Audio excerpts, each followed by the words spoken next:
अस्सलाम अलैकुम नाजरीन, मैं हूँ आपकी होस्ट लैला एस। हमारे डिजिटल चैनल सोचना होगा में खुश आमदीद। खबर शामिल करते हैं मुल्क भर में जारी बिजली चोरी के खिलाफ ऑपरेशन की।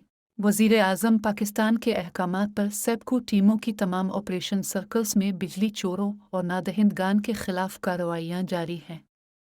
बिजली चोरों और नादहिंदगान से 86 करोड़ रुपए से जायद की रकम वसूल कर ली है, जबकि 1672 बिजली चोरों के खिलाफ मुकदमात दर्ज कराने के लिए पुलिस से रुजू कर लिया है।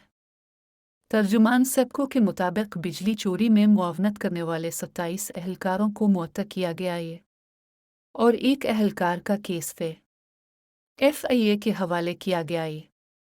सक्खर, खैरपुर, खूटकी, लाड़काना, कंबर शिदातकोट, शिकारपुर, जैकब आबाद, कशमोर, दादो और नौशीरू फिरज अजला में 122-122 ट्रांसफार्मर मुनक़ते किए गए हैं।